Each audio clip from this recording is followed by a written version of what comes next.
الحلقة بيبدأ بالراجل الغلبان ده ومراته الغلبانة وهم واقفين قدام بيتهم وفرحانين، وده عشان لقوا ولد صغير قدام الباب وهم أصلا ما بيخلفوش ونفسهم في حتة عيل، ويا رب يرزق كل واحد نفسه في حاجة. المهم أخدوه وربوه والولد كبر معاهم وبيوديه أبوه عشان يتعلم وكمان بيدربه. والصراحة الولد كان قرد صغير ولما كبر بقى قرد كبير وكان بيهرب من مجموعة ناس مدوخهم، وده لأنه ما شاء الله عليه كبر وبقى حرامي كبير قد الدنيا ومحدش قادر يمسكه، وكان شغال مع شوية متسولين وزعيمهم كان مبهور بيه وبشقاوته. بس الزعيم ده دماغه كانت رايقة وكان عنده مبدأ ممشي عصابته عليه وإنهم ما يسرقوش إلا من الأغنياء بس. زعيم محترم. وبعد حبة سنين حلوين بيدخل واحد أقرع وضخم كده وكان باين عليه إنه مسيطر في المكان، وبيكون معاه في العربية اللي كان راكبها قفص وفيه حاجة بتتحرك بس لحد الآن ما نعرفش هي إيه صراحة. ولما دخل عشان ياكل ويملى كرشه بيتكلم مع الواد اللي بيحط له الأكل وبيقول له إن معاه بني آدم في القفص اللي بره، فبيرد عليه تشاو وده بيكون الولد الصغير الحرامي وبيقول له مش من الرجولة إنك تحبس بني آدم، وبكل شياكة وأناقة بيحدف خشبة الأكل وبيشيل الستارة اللي على القفص وبيطلع إنه شاب صغير وبيقول للناس إنه غلبان وفي حاله وإنه الراجل الضخم ده أخده من على الطريق وكان عايز يقدمه ضحية. وبيسمعوا الراجل الضخم وبيرمي عليه شوية خشب بس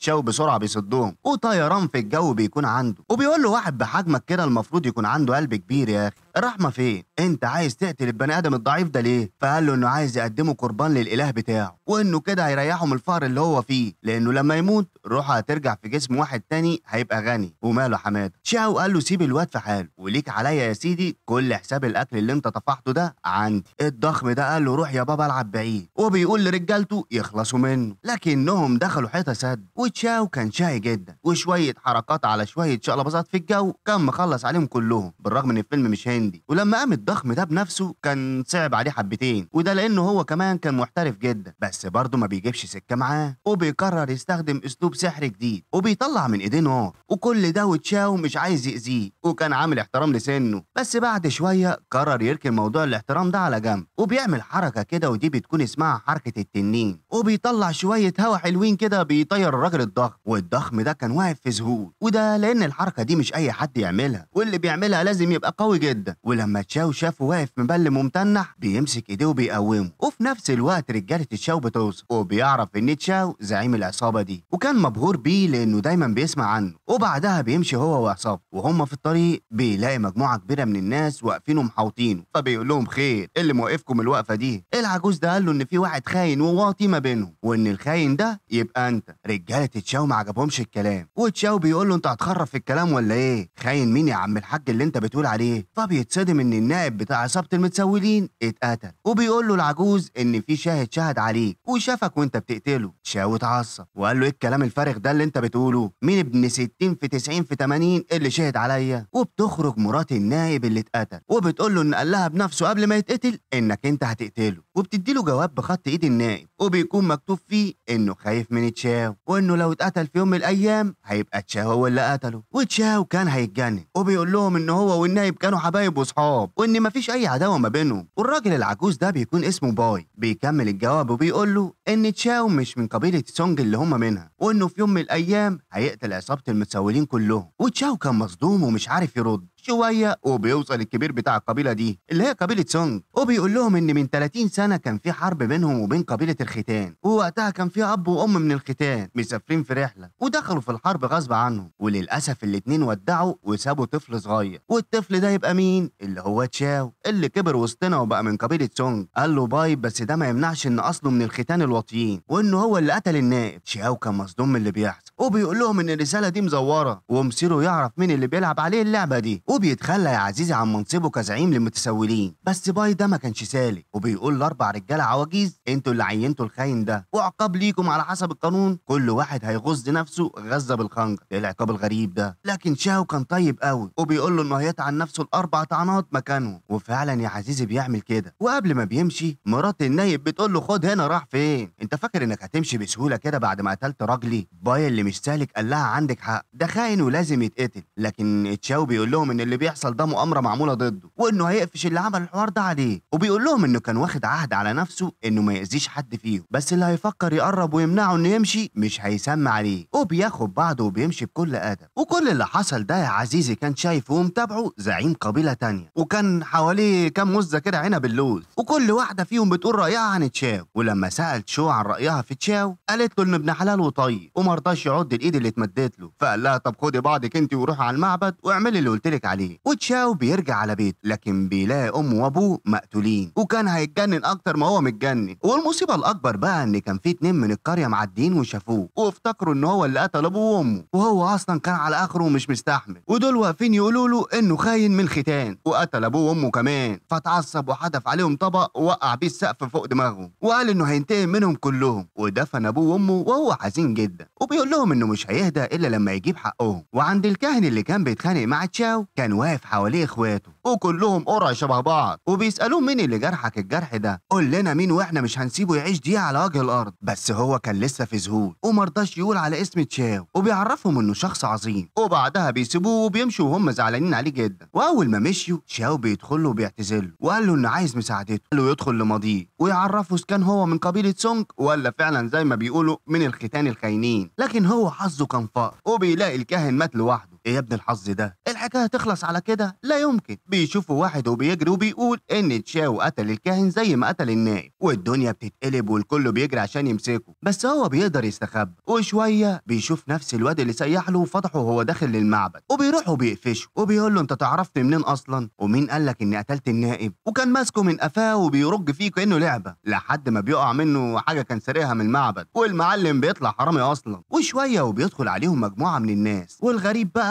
ان الحرامي كان نسخه طبق الاصل من واحد واقف مع الناس دي، بس طبعا كل الناس كانت ضد تشاو وشايفينه واحد خاين وقاتل. وكمان الاتنين اللي افتكروه انه قتل ابوه وامه كانوا واقفين، وبيقول واحد فيهم انه قتل اهله اللي ربوه كبروه. والدنيا يا عزيزي بتولع والكل كان ضده، لكنه بيديهم واحده من بتوع التنين وبيطيرهم، ومن قوه الرياح اللي عملها الحرامي بيتخبط في الحيطه جامد وبينزل. والمفاجاه بقى انه كان لابس على وشه قناع، وبيطلع انه بنت اصلا. وتشاو بياخدها وبيمشي من وسط كل الناس اللي كانت واقفه، وبيعمل حركه تانية كده عشان يعالجها، وبيعرف ان اسمها تشو، وبيقول لها انه انقذها من الموت، وان حركه التنين اللي عملها دي صابت قلبها، والحركه الشفا اللي عملها لها دي مؤقته، ولازم تروح لدكتور هو يعرفه، والدكتور ده الوحيد اللي هيقدر يساعدها. وسالها ليه سرقت اللفه اللي كانت معاها، فقالت له انها ما سرقتهاش ولا حاجه، وانها كانت هتقراها وترجعها تاني. وده طبعا كلام ما يدخلش مخ عيل صغير، وبيسيبها وبيروح يجيب لها اكل، وبعدها بياخدها عشان يوديها للدكتور. وكانت لما بتتعب بيقف وبيحاول يعالجها العلاج المؤقت، وبترتاح له وبتفتح له قلبها. ايوه بقى يا شيخ. وبتقول له انها خادمه عند عيله كبيره وما تعرفش فين اهلها، ونفسها تلاقيهم وتعيش معاهم، وان سيدها امرها تسرق اللفه اللي كانت معاها من المعبد، والمقابل انه هيسيبها ويطلق سراحها. وبتكمل وبتقول له بس الظاهر كده مكتوب عليا الذل طول عمري، بعد ما كنت خلاص هتحرر وهدور على اهلي اتصبت في قلبي وهموت. شياو قال لها انها مش هتموت وانه هيساعدها تلاقي اهلها، وبيقول لها انه عايز يعرف هو فعلا من الختانين ولا لا. فقالت له انت لو من سونج او من الختان هفضل شايفاك اطيب بني ادم قابلته، وصورتك عمرها ما هتتغير في نظري. فبيحكي لها حكايه طفل صغير، والطفل ده ابوه كان عنده مرض خطير جدا، والولد جمع كل الفلوس اللي في البيت كلها وباع حاجات كتير عشان يعالج ابوه. ولما جمع الفلوس واداها للدكتور، الدكتور طلع نصاب واخد الفلوس وهرب. والواد الصغير قرر يرجع فلوس ابوه ودخل لبيت الدكتور، لكن الدكتور قفش، والواد الصغير ما كانش قدامه حل تاني غير انه يقتل الدكتور. فقالت له ان الولد الصغير ده شجاع، وانها لو كانت مكانه كانت هتعمل زيه. فاستغرب تشاو وقال لها لما اشوف الولد الصغير ده هقول له ان في حد في العالم ده لسه في صف. فابتسمت وقالت له ما تنساش بالمره تشكره عشان انقذ حياتي. وطبعا كانت عارفه ان الطفل ده يبقى تشاو، يعني من صغره وهو فقري والدنيا جايه عليه. وشويه وبتتعب جدا، وتشاو بيحاول يعمل السحر بتاعه عشان يفوقها، لكن للاسف ما بتنفعش المره دي. فبيشيلها بسرعه وبيجري بيها على الدكتور. وفي الوقت ده كانوا كبار عصابه المتسولين واخوات الكاهن متجمعين وبيتفقوا على قتل تشاو، ومفيش شويه بيلاقوا الحارس جاي بيجري عليهم وبيقول له انه جالهم برجليه لحد عندهم، وتشاو بيدخل عليهم وهو شايل تشو وبيقول لهم انه عايز الدكتور بسرعه، لكن بيزعقوا فيه وبيقولوا له انه خاين. تشاو قال لهم مش وقته الكلام ده، البت بتموت. لا برضه انت خاين يا عم، اسمع مني، انت خاين. بيتكلم مين يا عم؟ هم كلهم شايفينه خاين. ولما الدكتور جه بص له وقال له انت خاين. الله، في ايه يا جدعان؟ ورفض يساعد البت وقال له عشان يعالجها وينقذها هياخد في المقابل روح تشاو. وطبعا تشاو بيوافق وبيعملوا طقوس كده غريبه جدا يا عزيزي، وبيتلموا كلهم واي حد عايز يدخل مع تشاو في قتال بيشرب معاه مشروب الاول. وطبعا كانت من ضمن اللي عايزين يقتلوه مرات النائب. وبعدها العركه بتبدا، وبعد شويه اكشن بقى وحركات كتير وشقلباظات هنختصرها محدش بيقدر عليه، فبتروح مرات النايب عند تشو وبتهدد تشاو انه يستسلم والا هتقتلها. لكن بسرعه تشاو بيطير في الجو وبيعمل واحده امبليزيه وبيثبت الراجل اللي اسمه باي ومرات النايب، وبيجري على تشو وبيسال عن احوالها. بس فجاه بيجي الدكتور وبيغفله وبيغزه غزه في جنبه، وتشو بتجري عليه وبتقول له هو انا استحق انك تتبهدل البهدله دي وتخاطر بحياتك عشاني؟ تشاو قال لها انت تستحق اكتر من كده، انت الوحيده اللي لحد دلوقتي واثقه فيا. والدكتور بيقول للرجاله يهجموا عليه وبيطمنهم ان تشاو مش هيقدر يستخدم حركه التنين تاني، وده عشان هو غزه في العصب، والعصب ده يا عزيزي فعلا بيخلي الواحد ما يعرفش يعمل حركه التنين. وفعلا الكل بيهجم عليه وتشاو كان بيحاول يقاومه بس ما كانش قادر. وفي وسط ما المعركه شغاله بيجي واحد غريب كده وبيوقع عليهم السقف وبياخد تشاو وبيطير بيه، والكل بيستغرب وبيقولوا ان تشاو ده واحد مبروك. واللي اخد تشاو بيوديه كهف وبيبدا يعالجه. ولما فاق شكر فقال له الراجل لولا القوه اللي عندك ما كنتش هعرف اعالجك، وكان متضايق منه وبيقول له انت من الختان،